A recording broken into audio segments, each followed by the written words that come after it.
Assalamualaikum warahmatullahi wabarakatuh. Perkenalkan, nama saya Anton Triyono dengan NIM 2249699 PA21381.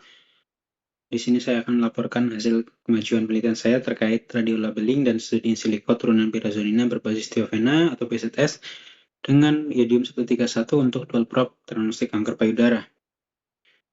Latar belakang dari penelitian ini yaitu banyaknya penyakit kanker di Indonesia, terutama kanker payudara sekitar 43,3% menurut Prihantono et al. 2023. Banyaknya penyakit kanker payudara ini menyebabkan pengembangan metode pengobatan berupa operasi, radioterapi, kemoterapi, dan kombinasi terapi lainnya. Akan tetapi, dari metode pengobatan tersebut masih terdapat beberapa kekurangan, yaitu timbulnya efek samping dari kombinasi pengobatan. Oleh karena itu, dikembangkan metode pengobatan berupa terorsnik yang menggabungkan antara ligan dan senyawa radioaktif yang nantinya dapat memberikan efek diagnostik serta terapeutik. Senyawa pirazolina telah terbukti secara efektif sebagai ligan pembawa untuk anti kanker payudara yang mana juga memiliki nilai activity yang rendah. Oleh karena itu, nantinya akan digabungkan dengan radioaktif iodium 131 yang juga telah terbukti banyak digunakan pada pengobatan medis nuklir. Sehingga nantinya akan dilakukan studi in silico untuk menentukan efektivitas senyawa bertanda iodium 131 sebelum dilakukan uji in vitro dan in vivo. Tinjauan pustaka yang digunakan, yang pertama yaitu radiofarmaka, yang merupakan gabungan antara senyawa radioaktif dan senyawa ligan pembawa yang nantinya dapat menargetkan pada protein target sehingga dapat mengobati sel kanker. Iodium 131 telah banyak digunakan dalam fisika medis sebagai obat kanker tiroid yang juga telah dikembangkan untuk kanker-kanker lainnya. Selain itu, radiolabeling senyawa pirazolina relatif mudah dilakukan dengan iodium 131 nantinya melalui mekanisme substitusi elektrofilik aromatik. Senyawa pirazolina yang dimodifikasi dengan thiofena juga terbukti memiliki aktivitas sitotoksik yang cukup baik. Selain itu, adanya cincin thiofena nantinya meningkatkan aktivitas anti kanker melalui interaksi spesifik dengan protein target.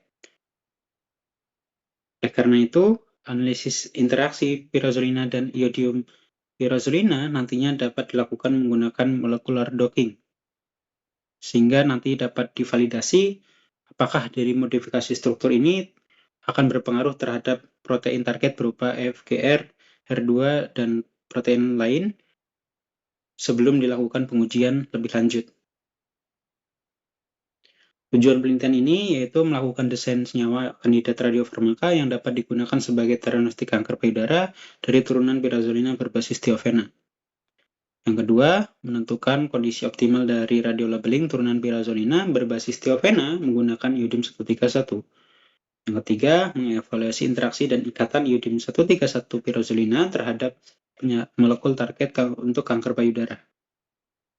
Hipotesis yang digunakan, landasan pemikiran, 1. Keberadaan heteroatom thiofena dalam cincin pirazolina memungkinkan interaksi spesifik dan kuat dengan berbagai target molekul. Iodium 131 juga memiliki emisi beta dan gamma dengan waktu paruh 8,1 hari sehingga nantinya cocok untuk digunakan sebagai diagnostik. Oleh karena itu, radiolabeling dapat dilakukan melalui substitusi elektrofilik aromatik yang menghasilkan radiokimia tinggi dan berpotensi menjadi radiofarmaka kanker.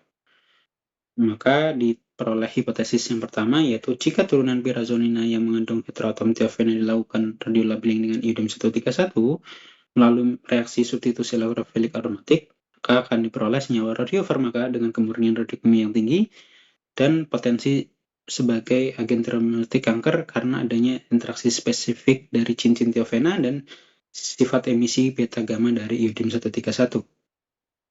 Landasan pemikiran 2, pelabelan pirazolina dengan iodium 131 mampu menghasilkan stabilitas kimia dan radiokimia yang baik dengan kemurnian tinggi bila kondisi reaksi dioptimalkan.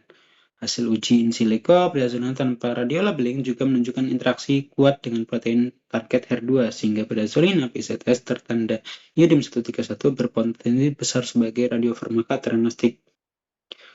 Maka diperoleh hipotesis 2, jika senyawa iodium 131 pirazolina memiliki kemurnian radiokimia yang tinggi, nantinya dilakukan uji stabilitas dan uji in silico terhadap protein target, maka senyawa tersebut akan menunjukkan stabilitas yang baik dan afinitas interaksi yang kuat terhadap EFGR, HER2, dan estrogen alfa, sehingga berpotensi nantinya dipakai sebagai kandidat radiofarmaka teragnostik kanker payudara.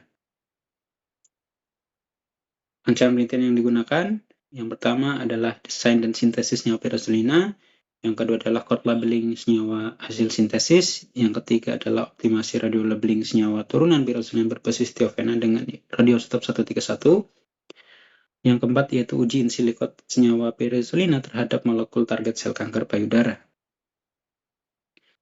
Untuk selengkapnya, rancangan penelitian dapat dilihat pada skema di samping. Metode penelitian yang dilakukan yang pertama yaitu sintesis pirazolina berbasis tiofena atau PZS melalui metode Claisen-Smith dengan katalis N6H. Kemudian dilanjutkan dengan analisis kemungkinan penandaan produk dan selektivitas melalui optimasi geometri dan bantuan software Gaussian serta ChemDraw. Yang ketiga, dilakukan validasi proses labeling menggunakan metode code labeling dan karakterisasi dengan instrumen GC-MS, FTIR, dan NMR. Selanjutnya dilakukan uji in silico terhadap molekul yang diperoleh terhadap kanker payudara. Yang kelima, dilakukan optimasi dan karakterisasi hasil radiolabeling pirazolina PZS dengan radioaktif iodium 131. Dan yang terakhir, dilakukan analisis data. Hasil dan pembahasan sintesis pirazolina telah berhasil dilakukan dan telah dikarakterisasi menggunakan GC-MS, FTIR, dan NMR.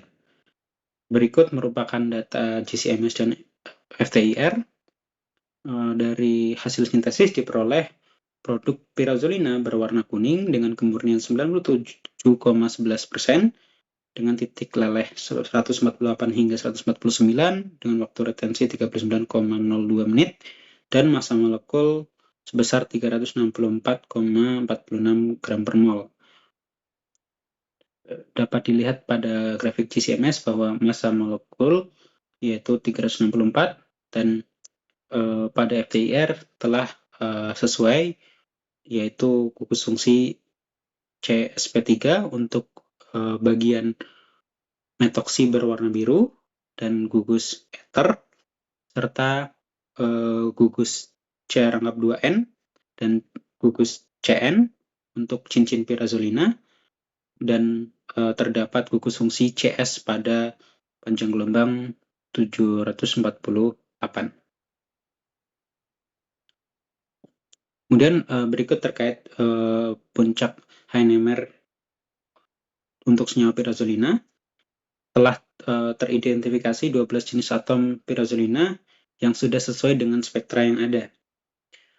Di sini juga sudah dicocokkan dengan jumlah hidrogen yang muncul dan telah sesuai, sehingga menandakan bahwa sintesis pirazolina ini telah berhasil dilakukan. Kemudian dilakukan prediksi posisi penandaan pirazolina melalui optimasi geometri dan muatan moleken. Telah dilakukan optimasi menggunakan metode Density Functional Theory atau DFT dengan basis set PA3-LYP631G. Dari optimasi tersebut diperoleh muatan moleken dan diperoleh kemungkinan bahwa reaksi substitusi atau SEAR yaitu pada posisi C12, C14, C21, dan C34 dengan muatan moleken sebesar minus 0,149, minus 0,144, minus 0,189, dan minus 0,454 secara berurutan. Oleh karena itu, diperoleh posisi penandaan yang nantinya berada pada posisi A pada cincin tiofena, berada pada posisi B yaitu pada cincin 2,5 dimetoksi, dan pada cincin C pada posisi C di cincin fenilhydrazine, dan posisi D juga pada posisi fenilhydrazine. Adapun kemungkinan reaksi substitusi lain yaitu terjadi di disubstitusi dan trisubstitusi. Berdasarkan code labeling yang telah dilakukan dan karakterisasi menggunakan spektroskopi massa untuk senyawa iodium non-radioaktif, telah diperoleh bahwa tidak adanya muncul puncak pada M/Z di atas 500. Sehingga di sini tidak memungkinkan adanya substitusi di ataupun tri. Karena apabila dilakukan substitusi di atau tri, harusnya muncul pada bilangan pada M/Z yaitu 618 dan 745. Sehingga pada produk ini diperoleh bahwa produk merupakan produk monosubstitusi atau monoiodinasi. Selain itu, berdasarkan interpretasi fragmen yang diperoleh bahwa terdapat fragmen 7791 yang menandakan bahwa iodium itu tidak terlabel pada posisi fenilhidrazin maupun pada posisi 2,5 dimetoksi. Sehingga kemungkinan besar dia itu akan terikat pada cincin tiofena. Hal ini juga didukung dengan adanya puncak pada bilangan gelombang pada puncak 352,96 yang juga muncul pada mass spektroskopi, dan ini merupakan fragmen dari iodium yang terikat pada posisi tiofena yang sudah terfragmen dari cincin 2,5 dimetoksi. Sehingga dapat disimpulkan bahwa iodium 131 nantinya juga akan masuk pada posisi cincin tiofena, yaitu pada karbon 34. Berikut merupakan prediksi mekanisme reaksi substitusi elektrofilik BZS. Dilakukan penambahan CuSO4 dan NaI pada wadah yang sama, awalnya diperoleh warna biru, setelah bereaksi menghasilkan warna coklat yang menandakan bahwa munculnya CuI2 dan iodium yang nantinya akan bereaksi dengan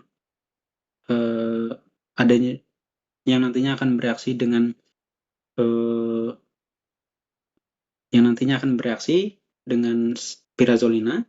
Selain itu juga adanya kemungkinan reaksi antara chloramin T dengan iodium yang masih negatif menghasilkan ICl yang merupakan sumber iodium positif atau elektrofil. Kemudian dari prediksi mekanisme tersebut diperoleh bahwa mekanisme terjadi melalui mekanisme substitusi elektrofilik aromatik. Kemudian dilakukan uji in silico melalui molecular docking pada FGR berupa kode ID 1M17, HER2 dengan kode ID 7PCD, dan estrogen alfa dengan kode ID 3ERT. Dilakukan validasi protein menggunakan metode ERAT dan Ramachandran plot. Diperoleh bahwa untuk protein 1IN17 memenuhi syarat untuk digunakan sebagai protein docking. Selain itu juga diperoleh untuk 7PCD juga memenuhi syarat, yaitu di atas 95, dan untuk Ramachandran plot di atas 90. Hal ini juga berlaku untuk 3ERT dengan nilai 98,3 dan nilai Ramachandran plot sebesar 91. Dan untuk proses radio labeling diperoleh kondisi optimum berdasarkan reaksi, yaitu dilakukan pelarutan NMS dan CuSO4 pada air dan BZS serta chloramin T atau CaT pada solvent DMSO. Dan reaksi ini berlangsung pada pH 5-6, dan karakterisasi dilakukan dengan menggunakan eluen etanol kloroform 3:7 dan digunakan katalis sebanyak 1:1 terhadap ligan. diperoleh kondisi optimum dengan KRK atau kemurnian radiokimia sebesar 98,23%. Kemudian terdapat beberapa limitasi selama proses radiolabeling, yaitu reaksi ini tidak dapat berlangsung apabila terlalu asam ataupun terlalu basa dengan pH batas yaitu 4 dan 8. Selain itu, rasio air terhadap ligan itu tidak boleh melebihi 3:5. Suhu reaksi juga lebih baik tidak di atas temperatur ruang. Aktivitas radioaktif yang terlalu encer juga nanti dapat mengganggu proses radiolabeling. Jumlah CAT yang lebih banyak itu juga dapat mengganggu proses radiolabeling. Jumlah ligan kurang dari 20 mikroliter juga nantinya menurunkan hasil radiolabeling yang diperoleh. Adanya endapan dari proses optimasi pH dan jumlah rasio air serta proses lainnya nantinya akan menurunkan kemurnian radiokimia. Berdasarkan radiolabeling yang telah dilakukan pengaruh variasi buffer, katalis, dan jumlah oksidator, serta temperatur terhadap kemurnian radiokimia. Berdasarkan variasi yang telah dilakukan terhadap semua variasi, diperoleh kondisi optimum yaitu jumlah buffer itu tidak diperlukan, jumlah katalis yaitu 500 mikrogram, rasio katalis terhadap ligan yaitu 1:1, rasio oksidator CAT dan NMS sebagai reduktor yaitu 1:1, dan suhu reaksi yaitu pada room temperatur. Kemudian juga dilakukan uji stabilitas dan fisikokimia pada senyawa pertanda iodium 131, diperoleh bahwa pada penyimpanan room temperatur memiliki kestabilan yang lumayan tinggi, tetapi hanya pada waktu pendek. Untuk penyimpanan yang lebih optimal dapat dilakukan pada refrigerator pada suhu 2-4 derajat.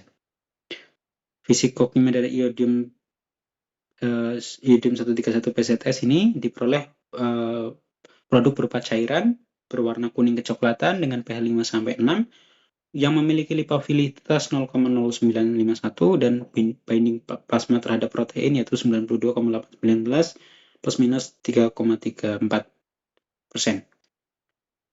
Dari sini diperoleh bahwa temperatur merupakan salah satu faktor yang mempengaruhi kestabilan karena nanti dapat mendegradasi senyawa substrat. Pada penyimpanan ruang dan freezer terjadi penurunan drastis hingga KRK di bawah 90%. Oleh karena itu, penyimpanan yang baik disarankan pada suhu 2-4 derajat di dalam refrigerator. Senyawa iodium 131 bersifat lipofilik yang moderat, yaitu pada range 0-1 yang cenderung larut dalam fase oktanol. Sementara itu, ikatan plasma terhadap iodium 131 memiliki nilai yang cukup besar, yang menandakan bahwa lebih banyak terikat pada protein dibandingkan dalam keadaan bebasnya di dalam plasma darah, yaitu albumin. Berdasarkan penelitian yang telah dilakukan, diperoleh kesimpulan yaitu desain senyawa beracun yang berbasis tiofena tertanda iodium 131 telah dilakukan melalui metode komputasi berupa optimasi geometri menggunakan chambers Gaussian 09W menghasilkan produk berupa iodium 131 yang terikat pada cincin tiofena dan telah terkonfirmasi menggunakan metode spektroskopi massa. Kondisi optimum radiolabeling PZS menggunakan iodium 131 terjadi pada pelarut D-meso untuk PZS, NaI, dan CAT serta pelarut air untuk NMS dan CuSO4. Reaksi optimum diperoleh selama 1 jam dengan perbandingan ligan terhadap katalis oksidator dan reduktor 1:1:1 pada temperatur ruang dan pH 5-6. Hasil optimum dari reaksi penanda diperoleh kemurnian radiokimia sebesar 98,23%. Evaluasi interaksi masih belum dilakukan antara iodium 131 PZS dan protein target akibat kendala pada proses validasi dan analisis data. Saran yang dapat dilakukan yaitu perlu dilakukan beberapa replikasi pengujian terkait sifat fisikokimia iodium 131 PZS untuk memastikan data yang diperoleh valid. Perlu dilakukan kajian lebih mendalam terkait uji in vitro dan in vivo untuk memastikan proses potensi senyawa iodium 131 PZS sebagai dual probe kanker payudara. Terima kasih. Assalamualaikum warahmatullahi wabarakatuh.